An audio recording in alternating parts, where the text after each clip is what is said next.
Welcome back to the Max Out Show, where I'm on a mission to help you unleash your full potential. Today's guest is Dave Schrader, a senior partner at Full Circle Group with over 30 years of experience in leadership development with some of the biggest companies in the world. Dave has a PhD in organizational behavior and is an expert at helping leaders make changes that actually last. And that's exactly what we'll talk about today. How to move from reactive to creative leadership in your life, how to keep evolving and keep growing as a person until the day that you die. And most importantly, how to make a lasting impact on those around you. So let's dive right in. And I'm super excited to have you. I told you, before we started recording this, there's been a lot of people around me in my circles, including my dad, that have been raving about your work and your colleagues' work. So naturally, I'm just super curious to finally also, get a glimpse of that on the show. And I want to sort of lay the groundwork for this conversation with this idea that becoming a better leader is above all really an internal job of going inwards and leading ourselves. So can you talk to us about that, about really this inward journey of becoming a leader? Hmm. There really is an inner game.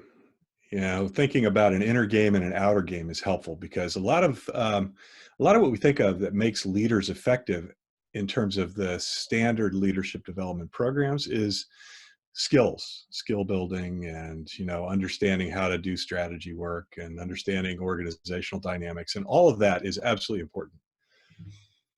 That's the outer game. The inner game is much more about your understanding of your deep purpose in this world, at your work, with the people that you're working with. It's about choosing how you want to show up in the world, but very specifically in every conversation, in every meeting, in every decision, there's a perspective that we get to choose inside us to be of service, uh, to come from love, to come from respect and dignity for others, to come from a stance of interbeing, if you will, where we're all connected. To acknowledge that that's true is one inner perspective. Another one, probably more common, unfortunately, is that it's a fear-based inner perspective, that I have something to lose and I've got to be careful and cautious and in some ways play the game of not to lose, right? So to get through it every day, just not letting things slide where I don't want them to go, which might mean toward some sort of a sense of failure, a sense of embarrassment, a sense of looking vulnerable. So if you wanted to think of the inner game as, we'll use the word playing not to lose versus playing to win, but win being going as far as I can with all that I've got in order to serve the biggest cause that I feel drawn to.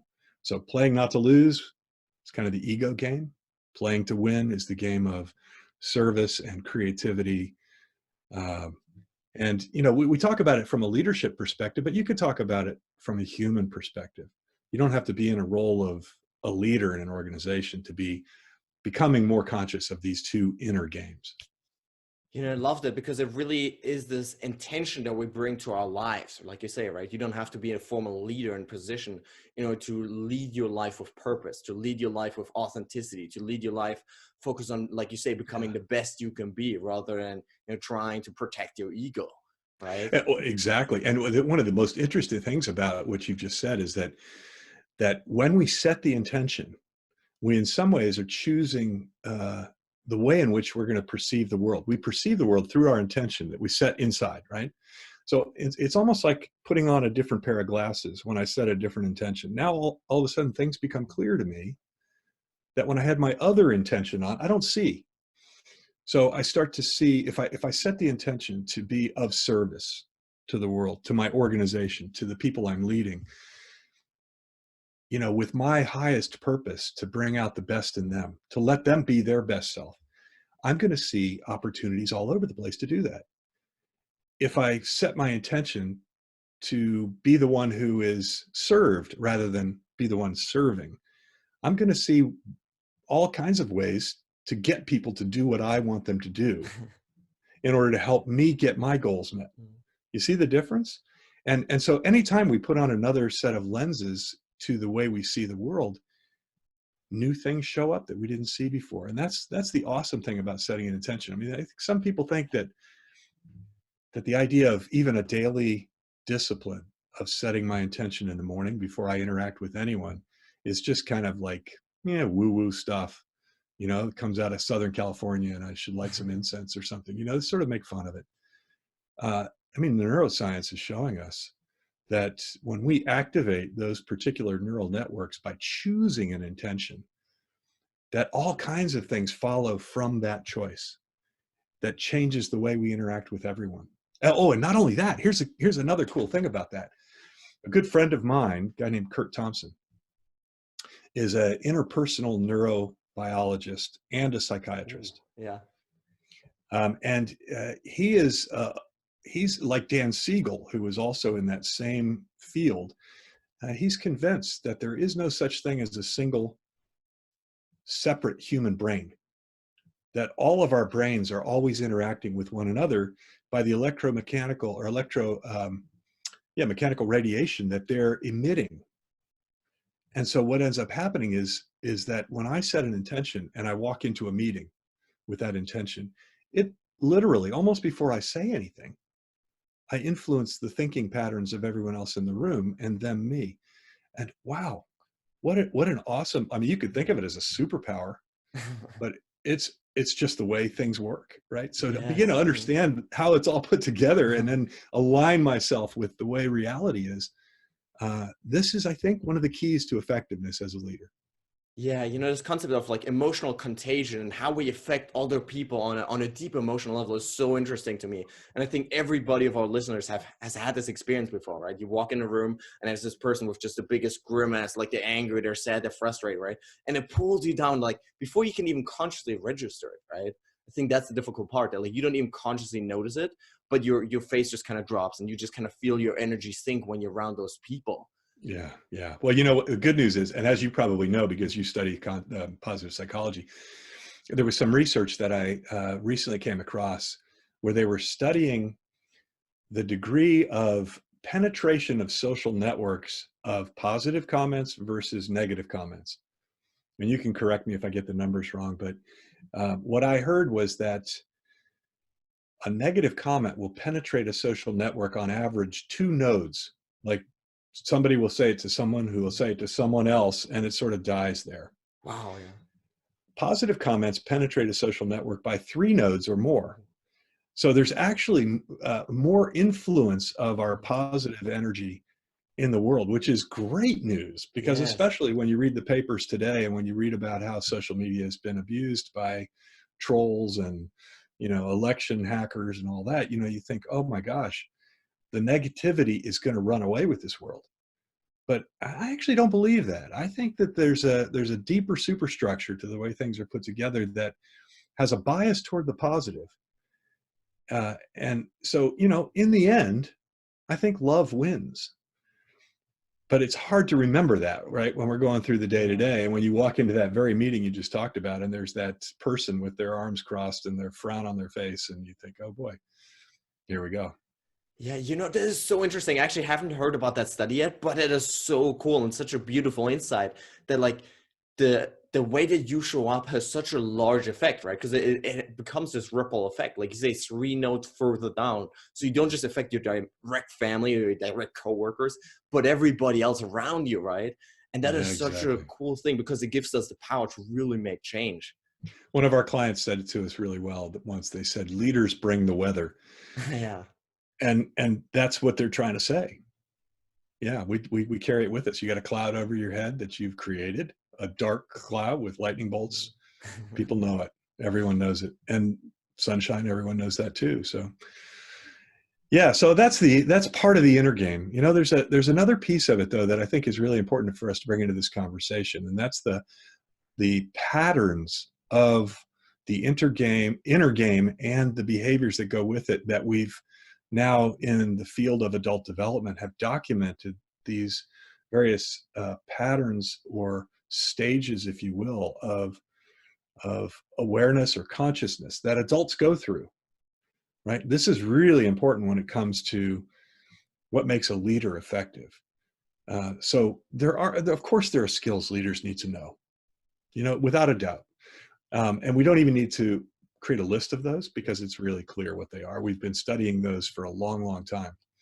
What's kind of new in the last 40 or 50 years is how the development of adult levels of consciousness, it's called different things, but stages of development, how those influence leadership. So if you were to do a quick tour of the sort of ladder of consciousness, if you will, when you're first born, you're a little baby, and you've pretty much got no sense of me versus not me. Like, you don't know that you exist really when you first pop out. I mean, I'm talking Yeah. about within the first week, you're kind of looking around like and overwhelmed by sensory overload, and you might see your own hand but not know that that's you, right? Yeah. but but very quickly, a human being starts to develop a sense of self and a sense of what is not myself. And in healthy births, the baby will become attached to the parents very quickly as somebody who they know they're in some kind of relationship with, right? Well, then as the kid grows and matures, we've Piaget documented the various stages of child development very clearly 70 years ago. What we used to think, though, is you got to be 20 or 25 years old and you were kind of done. The cake was baked. You came out of the oven, you started off on your adult life, and that was it. And from then on, it was just, get really good in your chosen field and get a lot of accomplishments. You'll get promoted, you'll get put into roles of leadership, and, good luck. But the research now has shown us that there are 5 stages beyond childhood development that we tend to move through if we're on a growth curve as we grow, as we mature. So the first is egocentric, and that usually happens mid-teens, early 20s, right? Where I say, my ego, which is myself, I put that at the center of the world in the way I see the world, and everything in the world exists just simply to give me as much pleasure and as little pain as possible. Yeah. And if it doesn't do exactly that, I get very angry at it and I throw a temper tantrum. That's the egocentric way of being. But most people move through that pretty quickly. As soon as we get into college, as soon as we move into our first jobs, we start to realize, oh, we're not the center of the universe. Yeah. There's a lot of other people, and they're all important too. And I'm now entering the world of organizations and the world of business or the world of healthcare or whatever it is. And I need to begin to understand, what are those expectations of these organizations now that I'm living in and working in, for what it means for me? Like, how should I use my power? How should I use my intellect? How should I use my relationship skills, my heart, in appropriate ways? And I know your listeners can't see me doing air quotes, but appropriate ways means that I find out by scanning my environment and looking around and taking cues from everyone around me as to what's acceptable ways to use my power in this context. What are acceptable ways to use my intellect and to use my capacity to think critically and to say what's true and what's not true in this context? What's the appropriate way to have relationships in the context I find myself? And so very quickly, we become what's called a socialized self, like the self that I thought was the king of the world before. Now I realize, oh no, I'm going to put it within the bounds of the social system I'm in. I'm going to do what makes the most sense here to be effective. And we learn to do our roles. We learn to lead from that perspective. But it's sufficient for 70% of everybody for the rest of their life to live a very happy life there. But there are some people within that group that find themselves challenged by bigger things to grow beyond those social norms, they begin to get, for instance, leadership responsibilities that require them to feel their way between black and white. There's so many shades of gray, right, that are not quite as clean as a standard operating procedure, like here's what you're supposed to do. It's like, no, actually, I've got to figure out with my own values what's the right thing to do here. Oh, yeah. Or they start to feel an urge to create something in the world that is uniquely theirs to create. And their job description doesn't have that in there. And so they start looking more broadly for, okay, well, who am I really? And what do I want to give to my life, give my life to? What's the cause that is bigger than me and my own success, right? And as soon as we start to ask those big questions, we're moving into the next stage of consciousness, which is, as Bob Keegan calls it, the self-authoring stage. So I'm a self that writes, authors my own story now, right? And that's a place where creativity really begins to blossom, and leadership takes a major jump in effectiveness. So when I'm in the socialized self, or as we call it in my business, the reactive self, I'm always looking to make sure I'm doing it right and I'm not offending anyone, and I keep myself pretty limited. When I move into that self-authoring self, or what we call the creative self, now I'm much more of an entrepreneur. I'm taking more initiative. I'm finding ways to bring new things into the organization. I'm finding ways to develop other people, even if they can't help me with my goals. I'm much more generous with my time, et cetera. And that creative generosity is what captures that next stage of development. And then there's a stage beyond that we call the integral stage, or as Bob Keegan would call it, the self-transforming self. So I'm always transforming, constantly learning and growing. And it's in that stage, it's called integral in our schema, because it's the stage where we want to start fitting everything together, like all the parts that we didn't look at before, the hard stuff, the shadowy stuff, the stuff people would say, well, that's not, that doesn't have a place here. Well, actually, it has a place somewhere, and there's some truth in this view and in that view and in that view. Let's see if we can't bring it all together, the light and the dark, the easy and the hard, the out in the open and the shadow stuff. And the integral stage is where we really start to be welcoming to various different perspectives, where different opinions start to find voices in our decisions. And because of that, we're making much more effective decisions organizationally. We move from me to we, to really being a we. The final stage, and then I'll stop so you can pick that No, apart a I'm little loving bit, this. is what we call the unitive self. And that's where the whole idea of self disappears. So, some people argue that's not really a stage, but it's a state that we can temporarily experience here and there.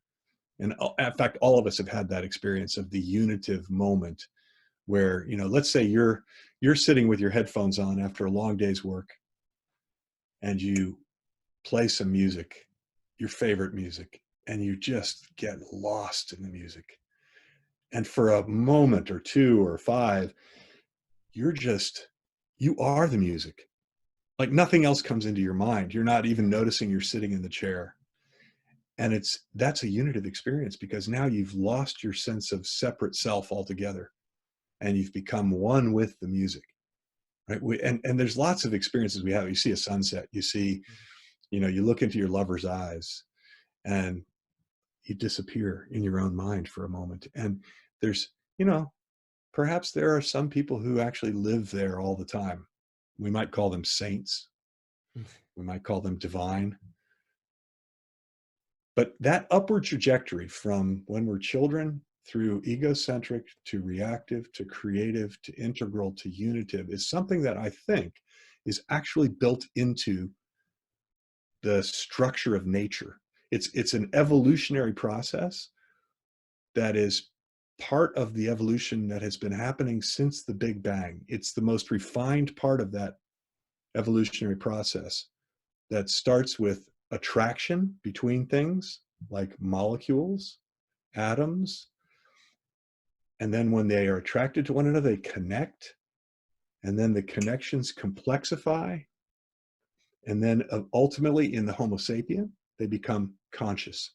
So this attraction, connection, complexity, and consciousness movement is the evolutionary process that we're in the midst of. So when we think about developing leaders, we're literally working with forces that have been in place since the Big Bang, drawing us upwards into bigger and bigger states of consciousness, where leadership gets more and more effective at every stage. Wow, Dave, I absolutely love this. I think one of the challenges that people have is like you say, they still have this outdated mindset that once I turn 18 or 20, once I graduate from high school, that's essentially who I'm gonna be, right? And who I am today and who I'm gonna be next week from now is essentially just a product of who I've been in the past. But what you're Mm. saying here, really, and like you say, it's just backed up by thousands and thousands of studies and research, right? That we can change literally until the day we die. Couple of weeks ago, I had Dr. Michael Merzenich on the show. He was one of the first people to really discover this concept of brain plasticity. He's like this Mm. 75-year-old guy, right? He's running his companies, learning stuff every day, and he was talking about how you can still train and become smarter and better till that day, like when you're on your deathbed. So I absolutely love that. And There's a beautiful book called The Grace in Dying, wow, that is by Susan Dowling Singh. Highly recommend it to you and to all your listeners. And she was a hospice worker, psychologist, um, nurse, and she attended hundreds and hundreds of deaths, in hospice.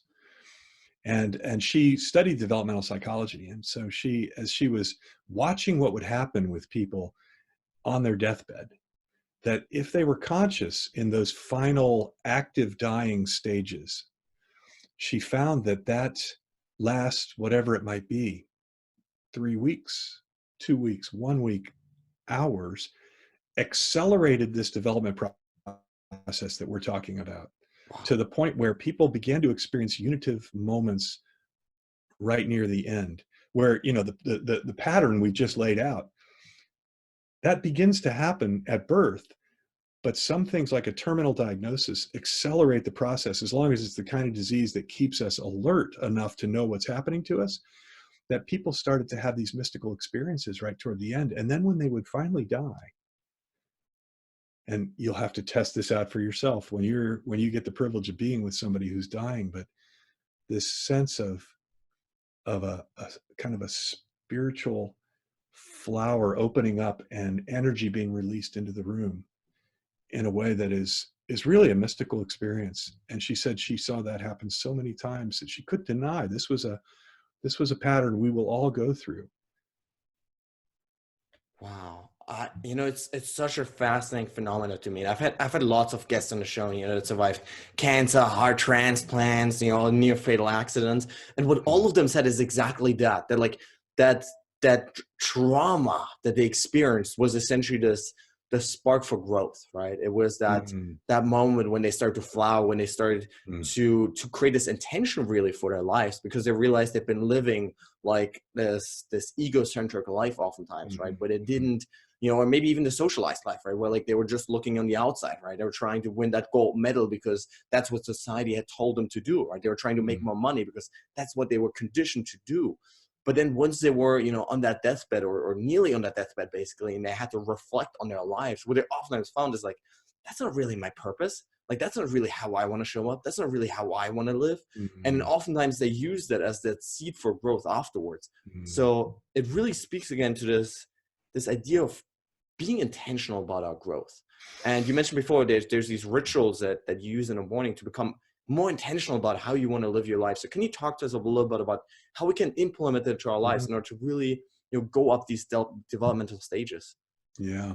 One thing I want to circle back to that you just said, which is simply a matter of emphasis, but it is sometimes the traumatic moments, like the heart transplant or the car accident or whatever, the big disappointment of losing a job, that can catalyze growth. But there's also many, many, many positive moments that also have the power to catalyze Oh, growth yes. to perhaps less dramatic degree, but equally as powerful. And I think that it's the ability to hold all of that, the growth of the natural sort of learning and um, exploration of possibilities and discovering new skills and talents that lead us on further and further over the horizon.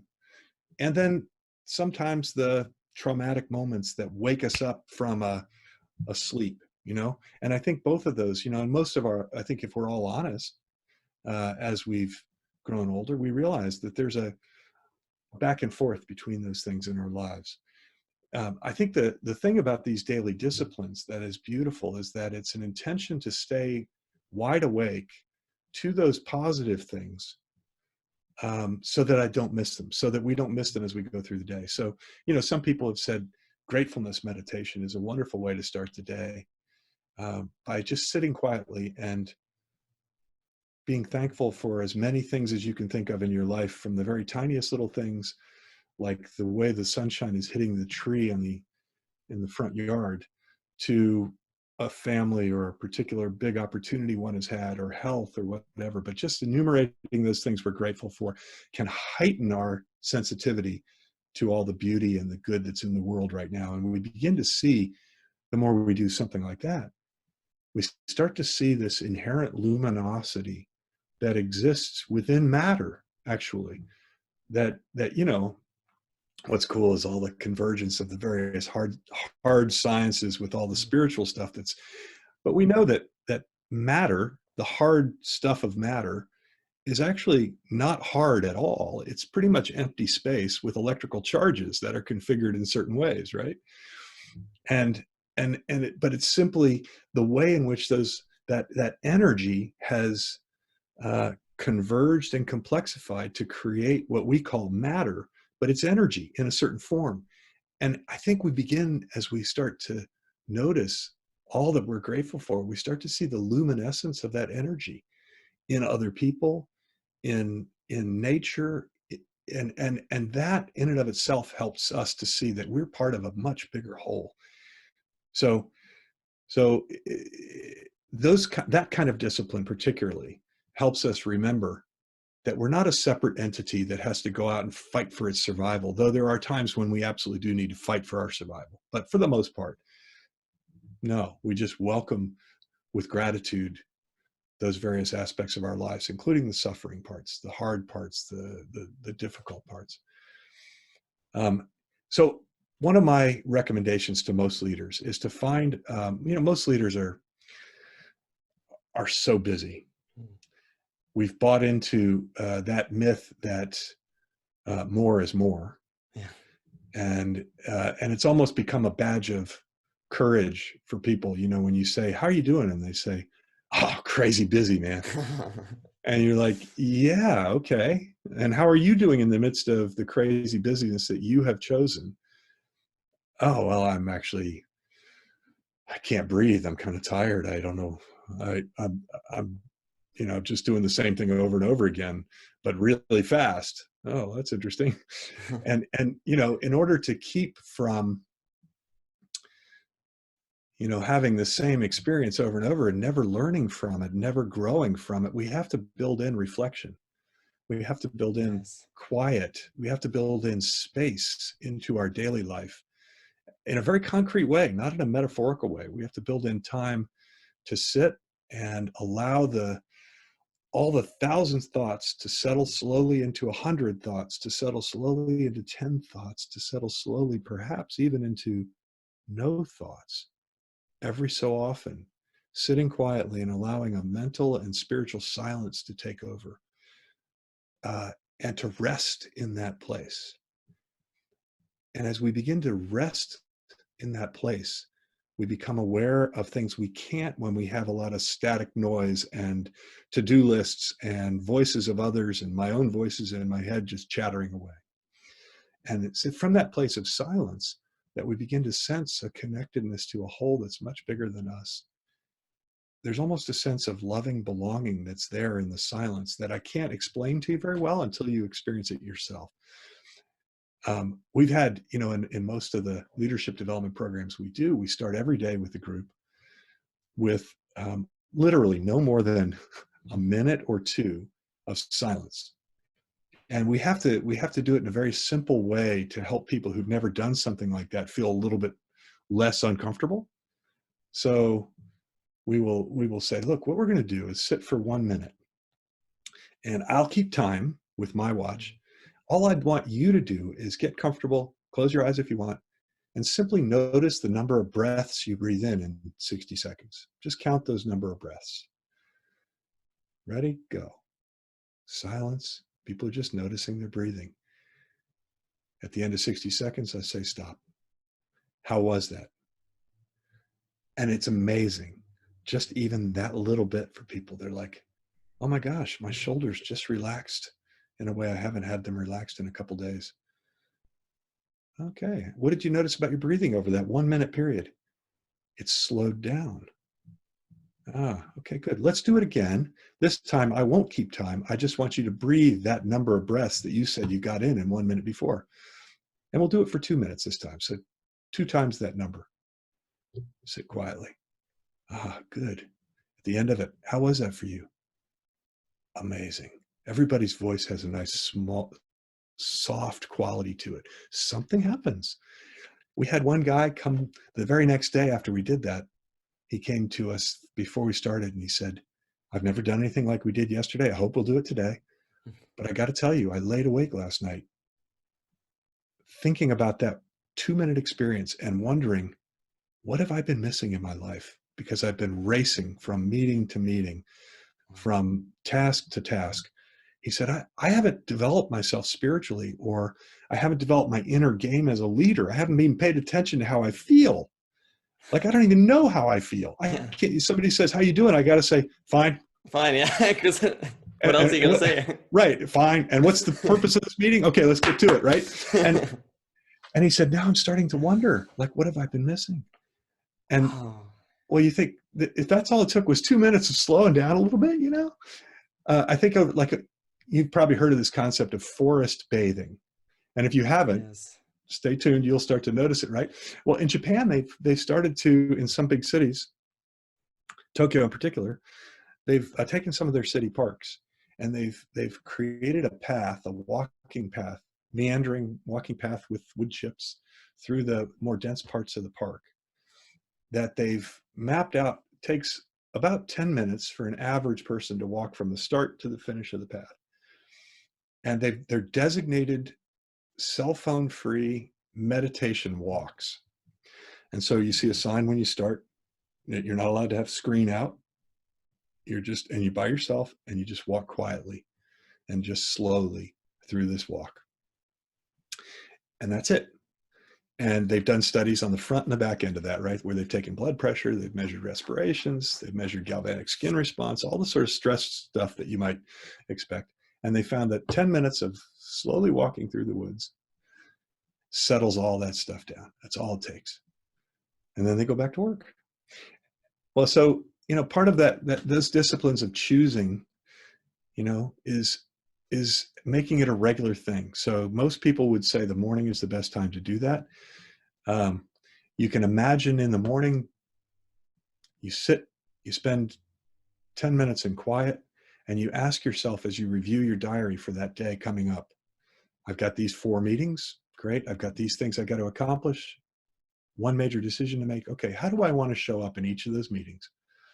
How do I want to approach that major decision? How do I want to carry myself? What are the big assumptions I want to make sure that I'm remembering throughout the day? And you just choose those in that moment. Then you close your journal and you go about your day.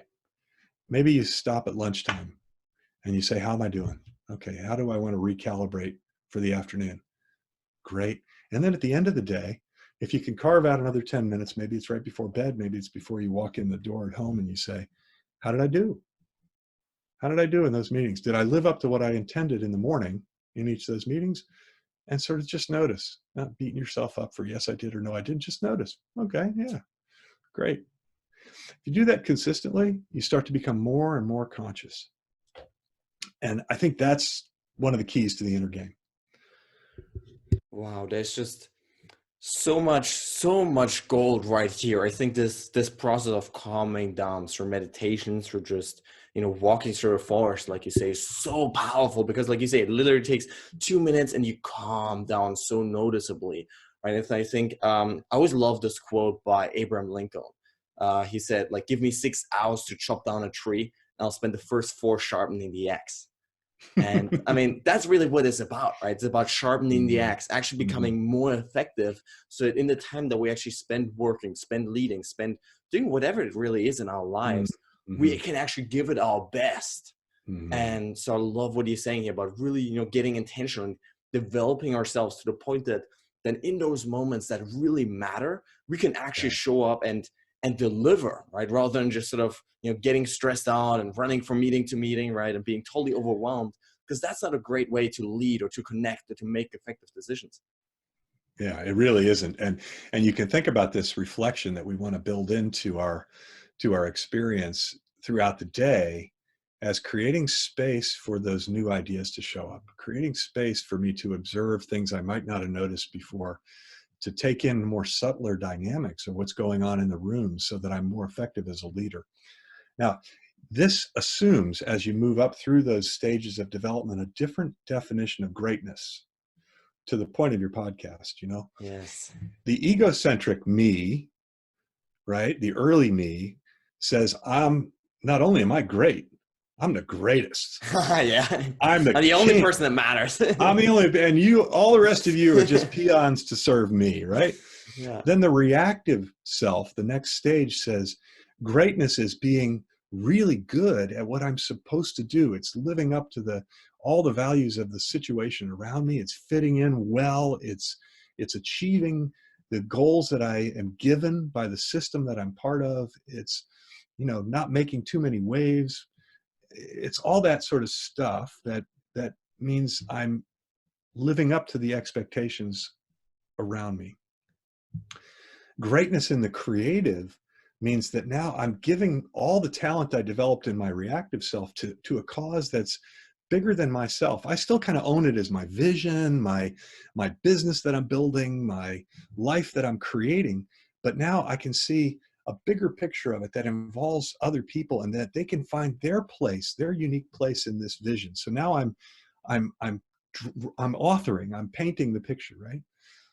When you move to the integral stage, greatness ceases to become anything about me, and it's about we, and it's what collectively can we do. It's an extension. It's sort of a letting go of the self and greatness to the greatness that all of us bring together with each other, a great society, a great town, a great neighborhood, a great organization.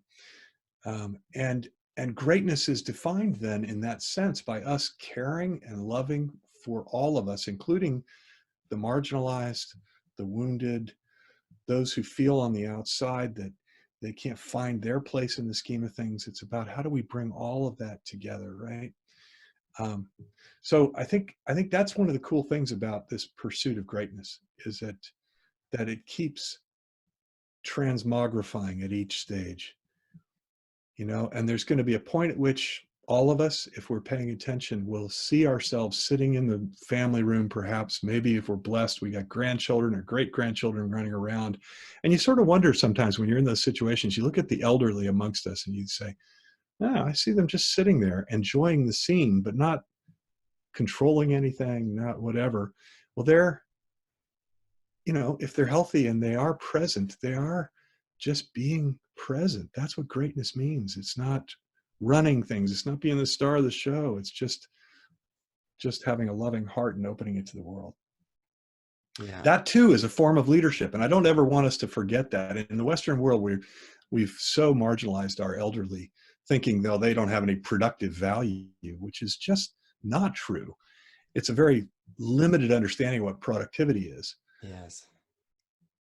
The elderly amongst us have, who knows? It could be that the presence of the wisdom in the elderly in our population is one of the main things that's holding this society together right now.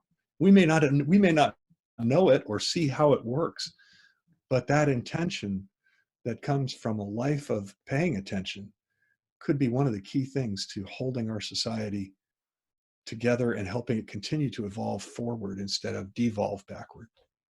I love this because it takes quite literally like decades to develop this kind of wisdom and insight, right? That only comes through those years of traumas and pain and overcoming things and learning how to grow and evolve over time. And so I think soaking up those lessons from other people Yes. is so powerful, whether they're 20 or whether they're 90, like it almost doesn't matter, right? But soaking up this knowledge of other people. Well, and And here you are interviewing people, like, finding all the people you want to learn from and exactly, I mean, interview. I think that's a brilliant strategy for soaking up whatever wisdom you can get. it is quite literally the greatest tool I've ever found for my own personal development, just because I get so many incredible nuggets like out of Mm, every single conversation. And I mean the whole reason for this podcast, right, is like I want to inspire people to create a life that makes them fall in love with every single day of their lives, and at the same time help mm, them sort of inspire the world, inspire others. Because what I've realized is that once you start going after your dreams, once you start doing those things and actually becoming alive, right, comes down to this emotional like energy again that we talked about in the beginning of the show, right? When you feel alive, the people around you will also begin to feel alive. And that's really this beautiful thing, that it's not just this personal journey, selfless journey, but it's really a thing that like when you go on that, everybody else starts to feel the same. Everybody else starts to be lifted up in the same way. mm. Wow, I need to interview you for this podcast. That's seriously, that is very true. That is such an awesome lesson. And I've got to remember that, I Yeah. think and I think that's, one of my mentors, through books is a guy named Thomas Merton. And he was a monk at an abbey in Kentucky and wrote prolifically on this idea of a false self versus a true self. And that's another framework for saying some of the same stuff we've said, which is, you could say the reactive self is a bit of a false self in the sense that it's me living up to all the shoulds, the things I should do, right? Yeah. So it becomes me playing a role in order to be successful. And most people can live a very happy life there. But then they begin, if they have some introspection, begin to tune into that inner game, begin to sense that there's a deeper self that feels more true to who they really are than playing the role or roles they've been given. That true self may be in alignment with some of the roles and not with others. And for that true self to stand up and say, for the next phase of my life, I want to pair off those things that are not who I really am and pursue more of those things that reflect who I really am, what I care most about, and what I want my life to count for in this world. And Merton would say, that's when the true self begins to come alive, become Yes. free of the little box we've kept it in while we've been trying to please other people. And in some ways, that's where freedom is. And when you're living in your true self, you're more free. You're more free in so many ways. And other people, as you said, are attracted to that. And they want to be part of that. They want to experience that. They may not even be able to articulate that, but their intuition tells them, oh, there's something about this person or that person which is really attractive. And I think that's part of the power of creative leadership and integral leadership, is that it's attractive. It's you Yes. see somebody who's pursuing a powerful purpose in the world, and you say, yes, something tells me that that's what every person is supposed to or can do. That's the potential of a human, is to pursue a powerful purpose that matters, that makes the world a better place. And that intuition somebody has when they watch this person or that person do that calls to them, calls their true self to become more of who they are, right? Yeah. So I think that's the work we do in leadership development, honestly. Yes, we talk about leadership capabilities and competencies and skills. Those are certainly part of what the work we do with all our clients. But to do those without doing the deeper inner work is to do our clients a disservice.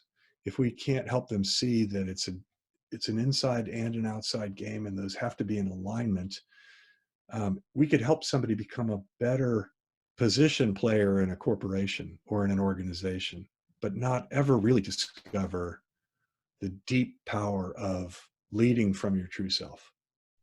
Yeah, what you just said is so important. And I found this in all of, the great mentors, the great leaders that I look up to in my life, is like they're so in love with life.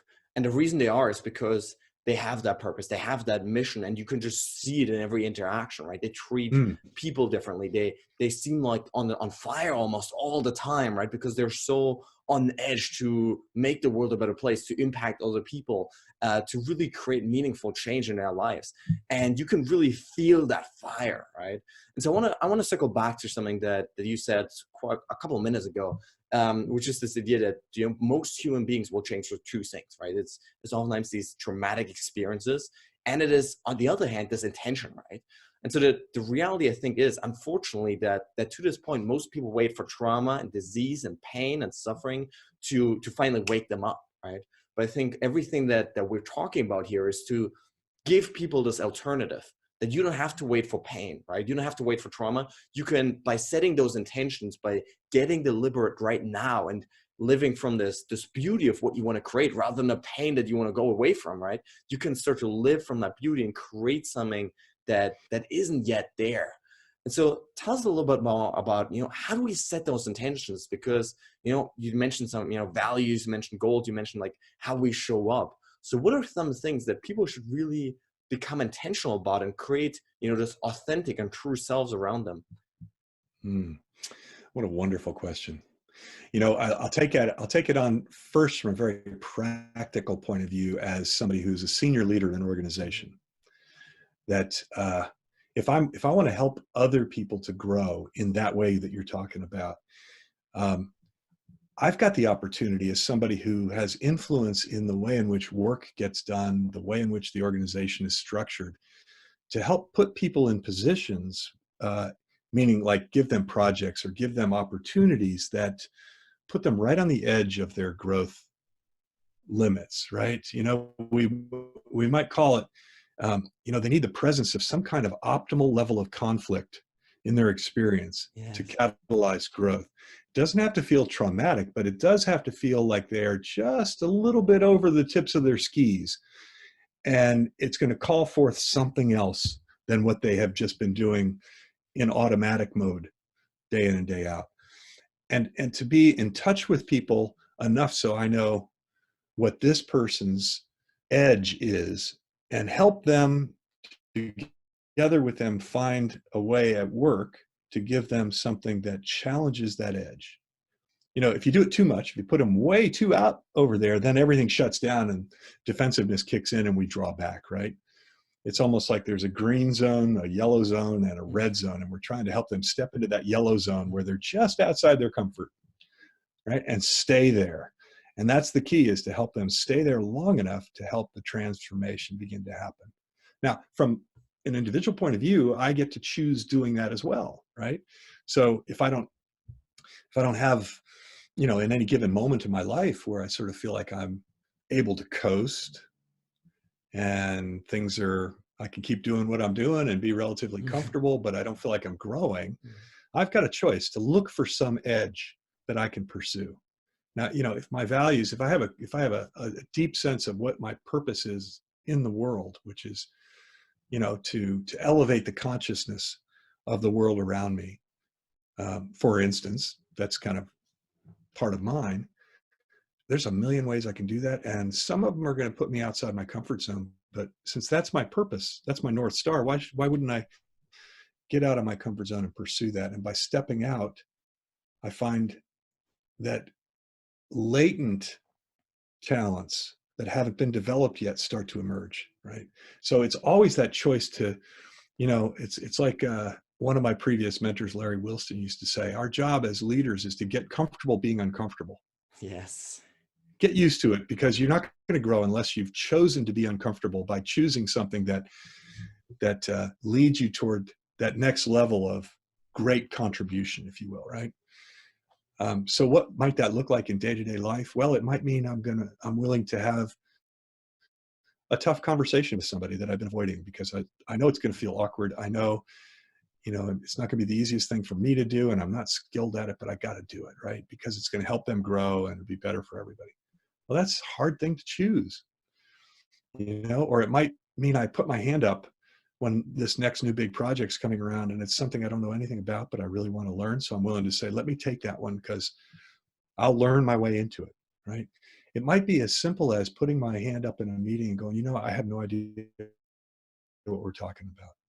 And being vulnerable and telling the truth about where I am in a way that opens me up to needing others. I mean, those kinds of choices that the ego hates. Yes. My egoic self, my little Dave, hates that Yeah. stuff because it just makes him look bad. Like I spend my whole 20s and 30s polishing that ego, making it look like I'm never surprised by anything. I got it in Yeah. control. I know what's going on. And it helps me. That helped me get along for a while. But in the long run, I learned that it wasn't actually true, that the egoic voice was not. And the only way to thin out that egoic persona, that mask that we wear in that socialized self, that reactive part, is to choose to be on that growth edge for the sake of something bigger than my ego, right? That's the vision, the purpose. Another one of my mentors, Richard Rohr, is a man who has changed my life for the better, thankfully. Richard says that he prays, this is a Franciscan monk based out of Albuquerque, New Mexico. He prays for a good humiliation every day. Wow. So talk about an I intention to love set that. in the Yes. morning that he says, God, give me a humiliation today that I can work through, I can find strength to learn from, and then help me watch myself while I'm humiliated. So, I mean, that can be Wow. as silly as, forgetting somebody's name and saying the wrong name, right? You know how Yeah. embarrassed you get when you do that. Oh, Somebody yes. or it could be some just little embarrassment, but it could also be something where you hurt somebody and didn't know that you did, and they come and confront you, but you have to set yourself aside. And I find that working with lots of leaders who are in particularly knowledge-based scientific organizations tend to have developed their sense of self based on what they know, their brilliance. In my current client system, there are a lot of PhDs and MDs. I mean, people with both PhDs and MDs, right? And Wow. these are Yeah. people who they know more than most of us will ever even imagine exists in Yeah. terms of knowledge. And it's easy for them to develop an ego that's based on, I am the one in the room who knows the most. And so, for those folks who have their sense of self built on being the brightest bulb in the chandelier, it can be humiliating to say, I just don't know what to do here. And yet there's so many domains of life where we don't know. And what good does it do for us to pretend as if we do? So for them to approach their leadership work with humility, with a sense of vulnerability, actually helps others in the same way you talked about, people getting inspired by our inspiration. If we come at life with a humility and a vulnerability, it inspires others to also be vulnerable and humble.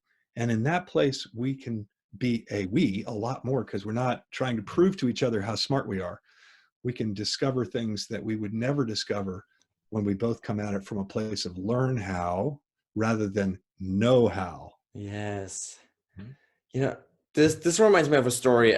Really cool. So I was interviewing a couple months ago Dr. Gary Latham. He's been for the last 50 years now one of the world's leading sort of motivational psychologists, right? And really top of the field for 5 decades. And so he was telling me, to this day, anytime he writes a paper, he will send it out basically to the smartest people he knows in the world, right? The smartest psychologists and researchers, and he'll ask them to tear apart that paper, right? To literally find every single bit that you could potentially rip apart, and do exactly that, because he knows that that is the only way to actually get great. And I just love that story, because that's someone really one of the best in the world, right? Really humiliating himself That on is purpose. so hard to do. That is so Yes. hard. I mean, the more you put into a project or a paper like that, the more it becomes your baby. Right. And all You you know want what? somebody to do is say, your baby is the most beautiful baby I've Yeah. ever seen. You don't want someone going, you got the ugliest baby I've ever seen, man. That's not going to Right. fly.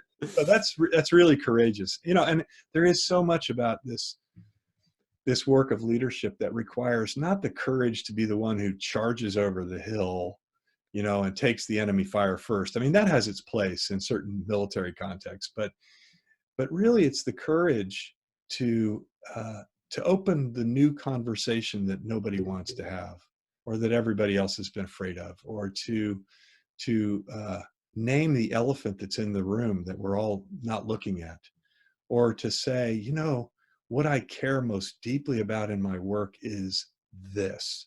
Because often, even just saying, here's what I stand for, here's what I care for, is an act of vulnerability that requires deep courage. So often we are told that it's only the voices of the people at the very top of an organization that count, right? That's the big message in a hierarchy. Power is concentrated Yeah. at the top. The ability to craft the vision, well, that comes from the top. The decision rights, they all come from the top. And, that's a model, an old, outdated, mechanistic, hierarchical, bureaucratic model of organizations that served us well in the past, when the environment around the organization was stable and predictable. Well, now we know with VUCA, volatility, uncertainty, complexity, and ambiguity, that there is no stability around the organization anymore. And the old hierarchical framework of let's concentrate power and decision rights and authority and vision at the top of the organization. Everybody waits for someone at the top to tell them what to do. That is so unagile. It doesn't work at Yeah. all. And an organization that has a lot of resources to burn can go along doing that for a while, but we're seeing in the news every day corporations that didn't adapt to a much more democratized view of leadership, where anyone can lead from any part of the organization at any time. Those organizations that don't open up to that possibility and loosen the structures so that they can be more liquid and emergent and organic, they're the ones that are the dinosaurs that go away, right? We can see that day after day after day in the news. The pattern is very clear. We know that that's true. So this idea of leading with humility opens up the field of leadership for all sorts of people, top to bottom in the organization. Yeah, to me, what this comes back to is really Carol Dweck's growth with his fixed mindset, right? This belief that, I'm the know-how, right? The person that knows everything, that is perfect, that has all the knowledge, is the smartest, the greatest, the best, whatever it is. Or I'm the learner, right? I'm the kind of person that grows, that learns, that develops themselves, that gains new insight, that is willing to be like vulnerable and open and honest and say like, I don't know this, right? And the beautiful thing I've realized is that like once you are the person, right, that says like, I kind of don't know this. Usually, once you raise that hand, 5 other hands usually go up as well. Exactly. This is really true. That's the best kept secret, is that we all, most of us don't know, but we won't tell each other that for Yeah. fear of the ego embarrassment that it causes. And that's another piece of just sensing what's in the room, is that because of this interconnection of our brains while we're in the room together, if one person senses that something is happening in the room, there's a good bet that at some level many others in the room are also sensing that.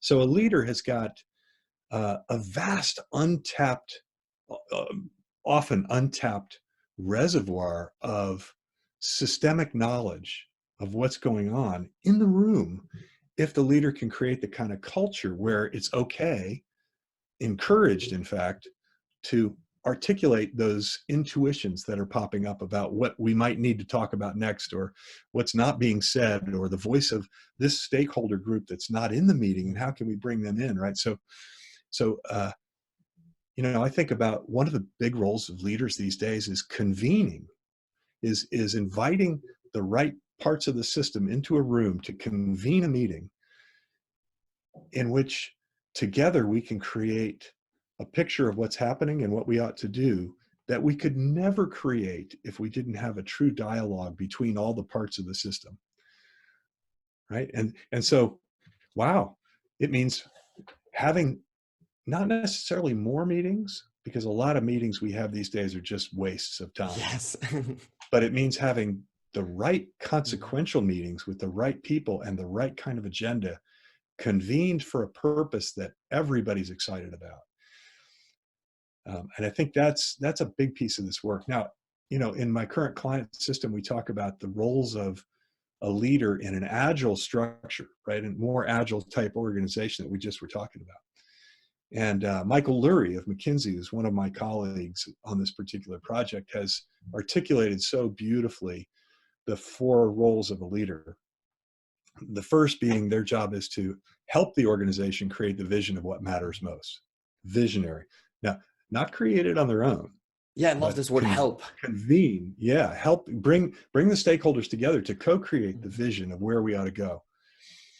And then architect is the second part of the role, which is with others to design the systems and structures and processes which will help to make that vision become more than just a great idea on a poster on a wall, but become something that's real and is happening, that channels the energy toward the North Star, right? So you got visionary, you got architect. Catalyst is the third of the 4. And a catalyst is somebody who does those things that releases the energy that's in the organization.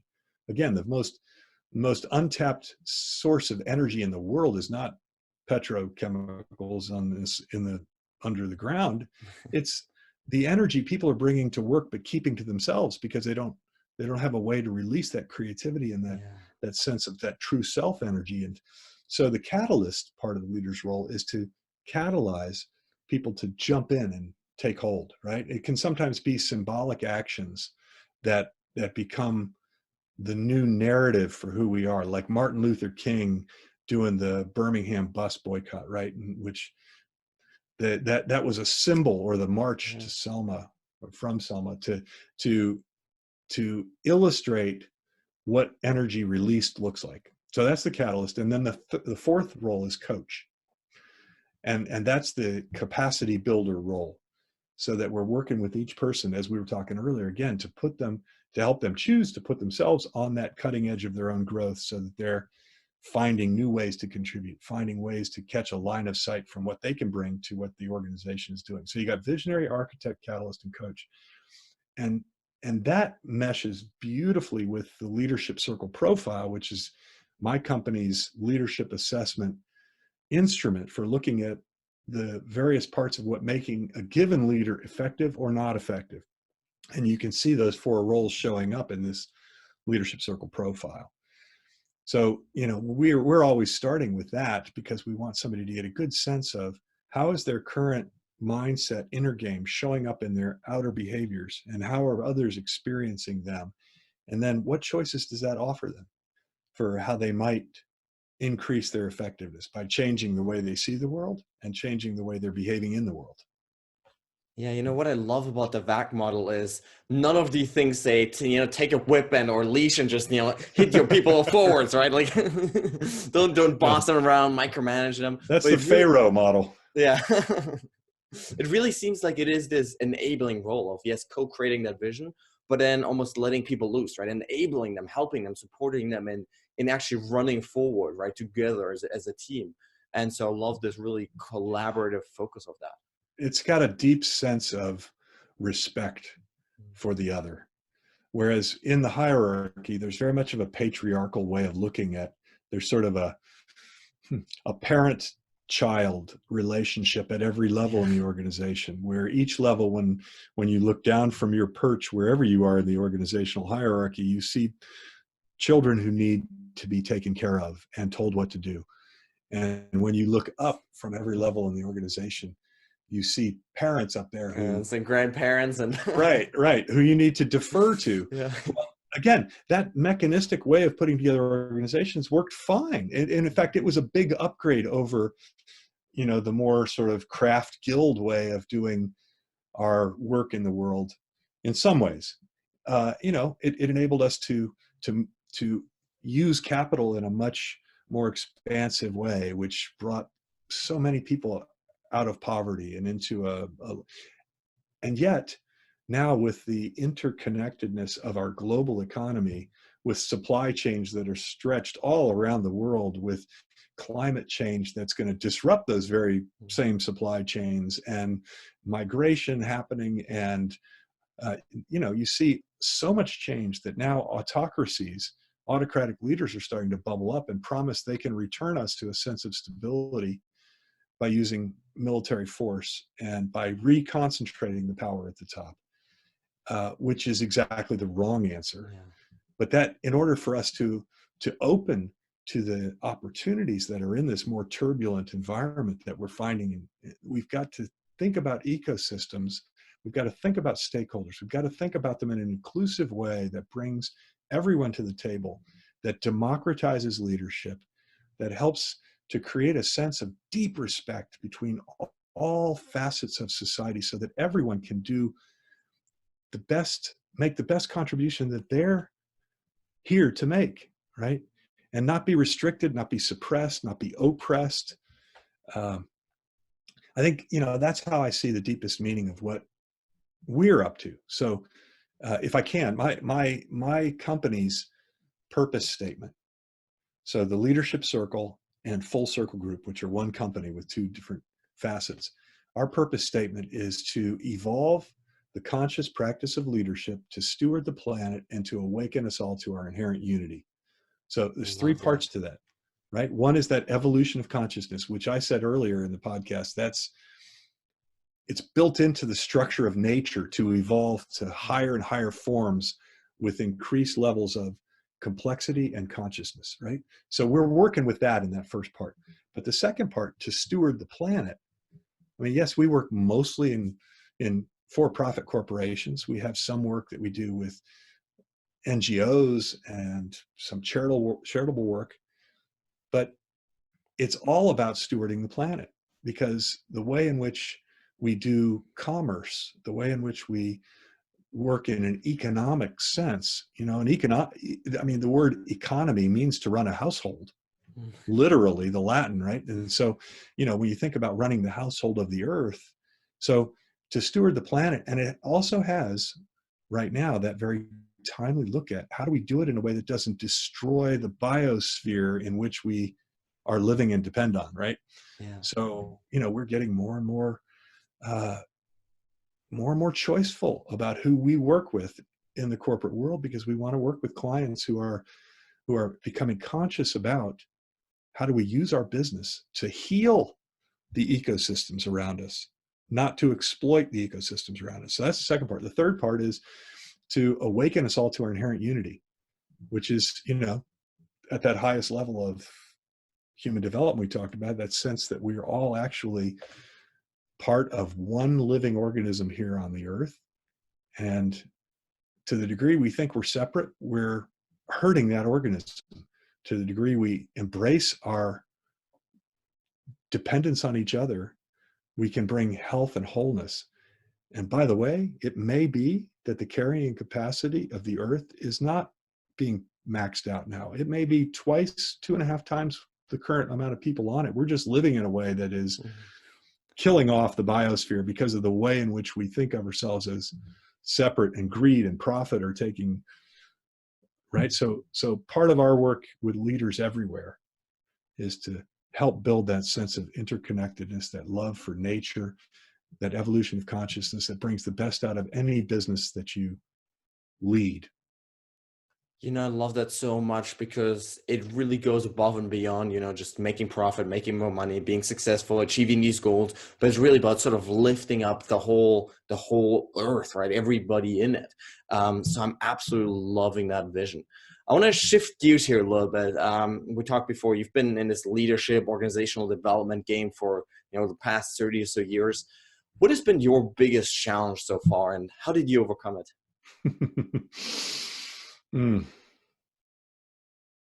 Personally, my biggest challenge has to do with the way I was brought up.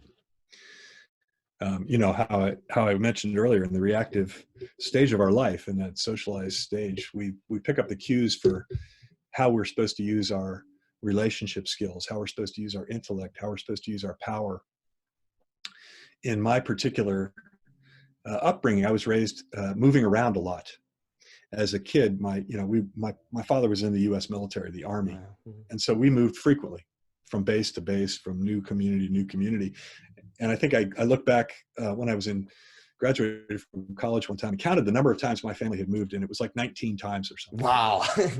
So, it was like every year Yeah. plus on average. And so I was constantly being injected into new social systems as a kid, which actually helped me quite a bit to learn how to read a social system, which kind of leads me to my current work in some ways, right? But I also found myself struggling to fit in quite a lot. Trying to learn very quickly, what do I have to do to be liked enough to be accepted into this next peer group or this next social group? And along the way somewhere, I learned that I better play it cautiously and not try to influence things too much, to go along to get along. So as a kid, I got very good at that.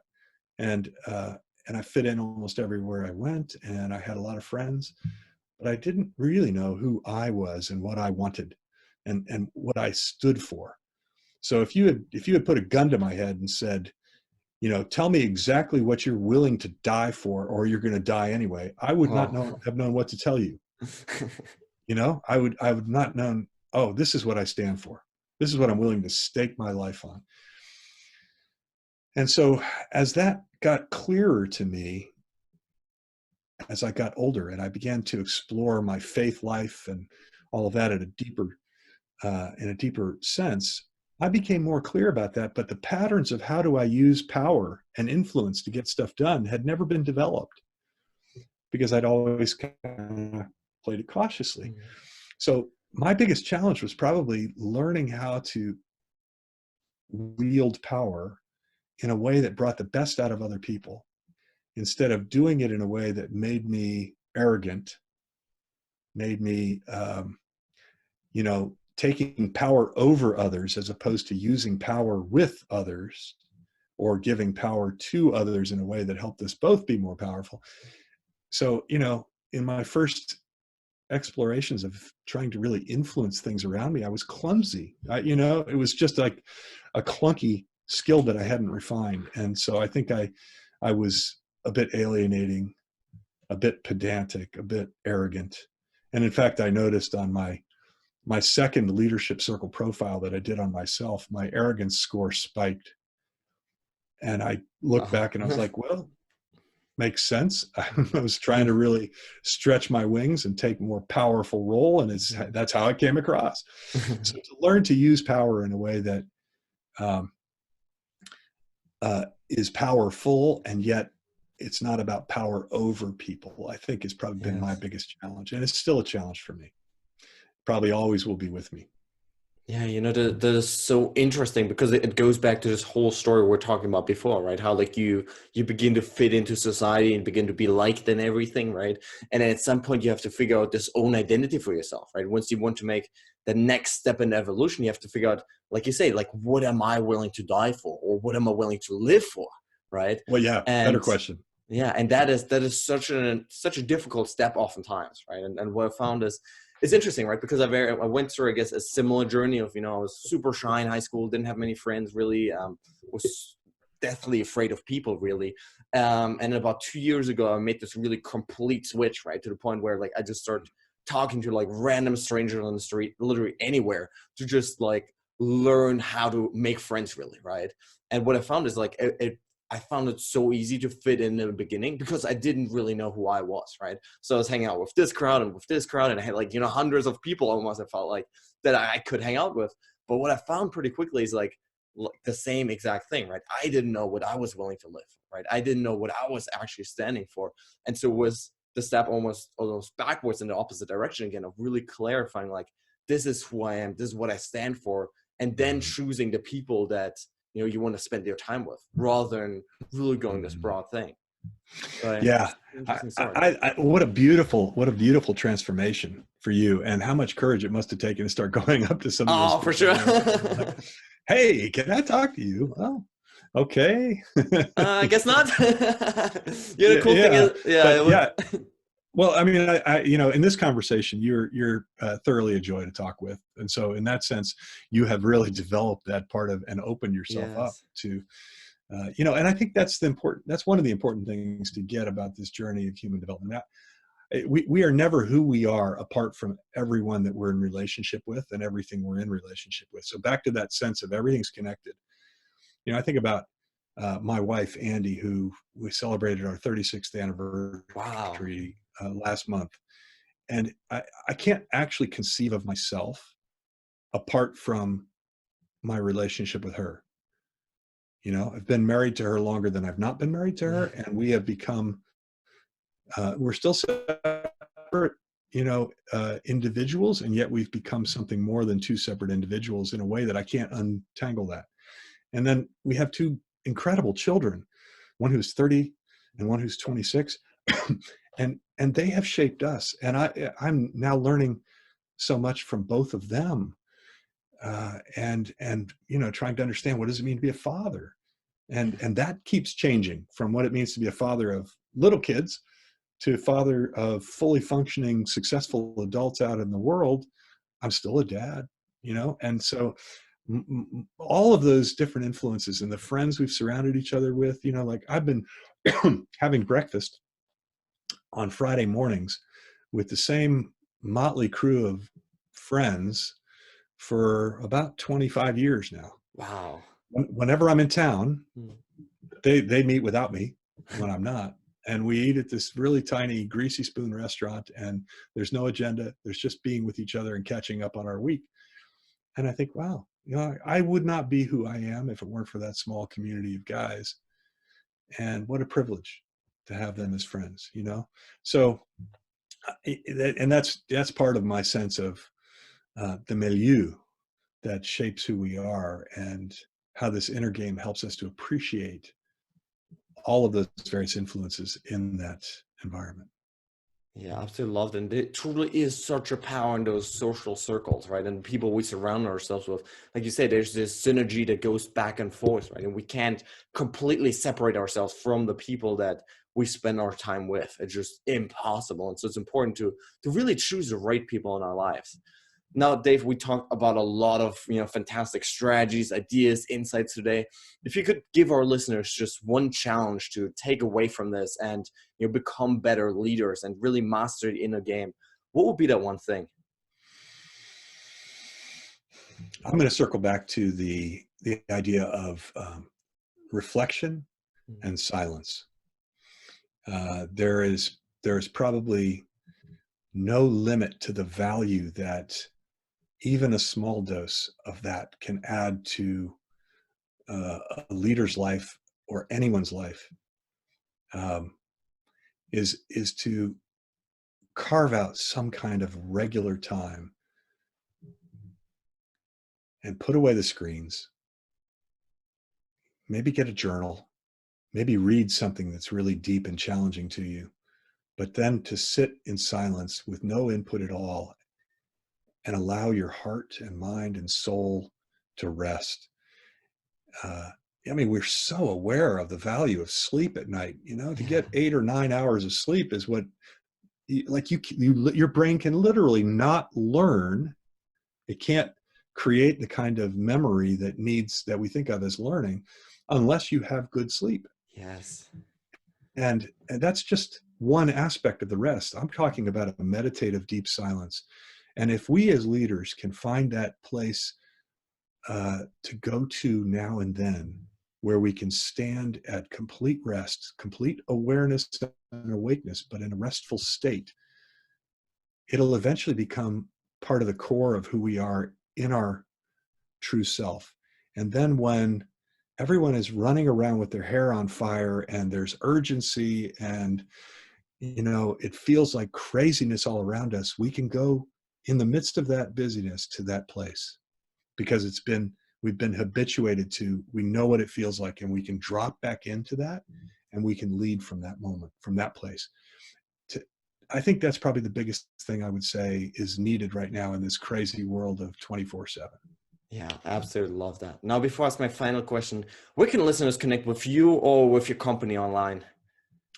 TheLeadershipCircle.com will get you there. TheLeadershipCircle.com, all one word. That's probably the best portal for learning more about who we are and what we do. And I'm listed in there, and they can reach out there. Perfect. To find Now, me. final question. What is your quest for greatness? So what's that big vision that you have for your life and for the world? I will tell you that it's forming up for me now, as I consider, I'm 61. So that means I've got, as I jokingly say, I'm preparing for the third half of my career.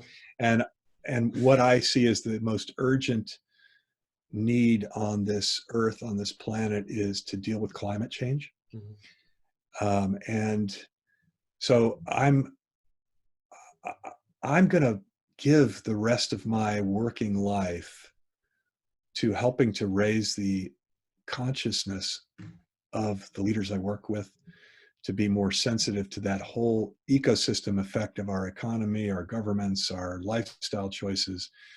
Um, and and for me, really pragmatically, that means helping people learn how to fall in love with nature again.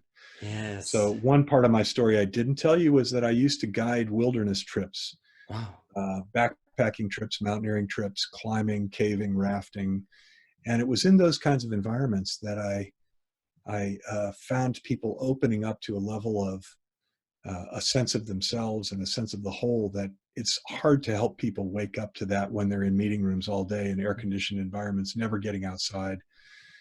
And so somehow to help people explore nature and do it from a way that links it back to their work at work is really important to me. And so the last thing I'll say is that I'm going to push my own comfort zone a bit um, by starting in May, middle of May. I'm going on a 30-day solo hike Wow. in the woods in the Appalachian Trail in the States. And I'm going to Ooh.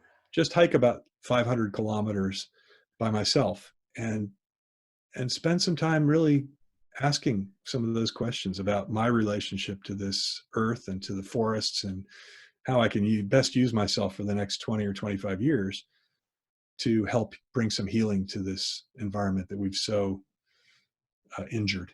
So that's my big Wow. quest. All right, guys, that's it for today. I really hope you enjoyed this episode. I hope you gained some valuable ideas, tips, tools, tricks, mindsets, belief systems that will hopefully inspire you to take your life to the next level. At the end of the day, guys, it's all about application. The only thing that's going to set you apart tomorrow from where you are today is how much action you take with those ideas that you gained. And so I really want to challenge you at this point to, not just listen to this passively, to not just consume this, passively, just thinking about other things, but to really take those lessons, take those ideas that you just gained and start applying them to your lives, to really start taking action and sprinting towards those goals and those dreams that you have in your life. Now, guys, at this point, I want to ask you for a huge favor. If you enjoyed this episode, please consider heading over to iTunes and leaving a review, as that helps me really grow the show and reach more people, impact even more people around the world. If you have a family member, a friend, a loved one maybe that you think could benefit from this content, please consider, sharing it with them, forwarding to them, as that helps us really build a community of like-minded people that are all about maxing out their lives. Now, guys, with that being said, thanks so much for tuning in today. I really, really appreciate it. Stay strong and see you tomorrow.